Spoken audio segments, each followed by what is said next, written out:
Family members మనతో పాటు ఉన్నారు.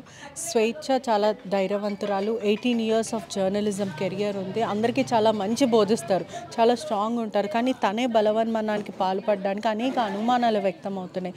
వాళ్ళ తండ్రి చెప్పినట్టు కూడా పూర్ణం చందనే కారణం అంటున్నారు. ఏమంటారు?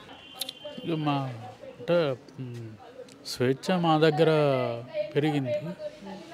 అంటే వాళ్ళ అమ్మ నాయన ఉద్యమంలో ఉన్నప్పుడు చిన్న పాప దగ్గర నుంచి 15 సంవత్సరాలు మా దగ్గరనే ఉండే. కానీ బాగా మంచి తెలివి కలది. తర్వాత ధైర్యం కూడా గట్టి ధైర్యం ఉన్నటువంటి అమ్మాయి. ఇక్కడికి సరిగ్గా పూర్ణతో కలిసి ఉండేటప్పుడు కొంత ఆయన నేను విడాకులు ఇచ్చి పెళ్లి చేసుకుంటానని చెప్పేసి మాట ఇవ్వటం అనేది జరిగింది. దాంతో నమ్మి ఆమె ఒక 5 సంవత్సరాలుగా అతనితో ఉంటున్నది. ఇక అది ఈమె ఆయన ఏదైతే చెప్పిండో అది విడాకులు ఇవ్వకపోవటం, ఈమెను చేసుకోకపోవటం వల్ల బాగా సఫర్ అయ్యి లాస్ట్కు ఈ ఆత్మహత్య చేసుకోవటం జరిగింది. అంటే ఎప్పుడైనా మీకు చెప్పడం కానీ, లేకపోతే ఫ్యామిలీ మెంబర్స్కి నేను ఇంత బాధపడుతున్నా అని తండ్రికి చెప్పడం కానీ ఇటువంటివి ఏదైనా?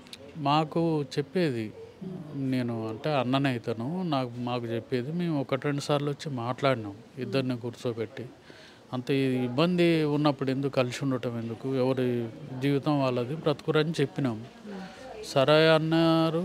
తర్వాత మళ్ళీ కలిసి ఉండేది.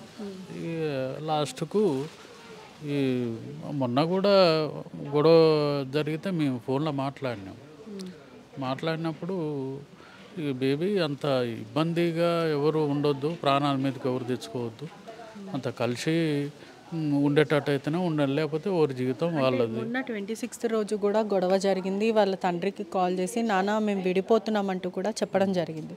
ఆ టైంలో మీరు నచ్చ చెప్పారు. దాని తర్వాత ఏం జరిగింది?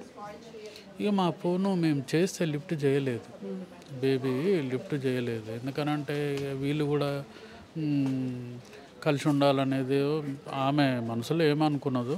ఇక ఆమె మా ఫోను లిఫ్ట్ చేయలేదు. ఇక నిన్న మాకు ఫోన్ చేసిన తర్వాతనే విషయం తెలిసింది.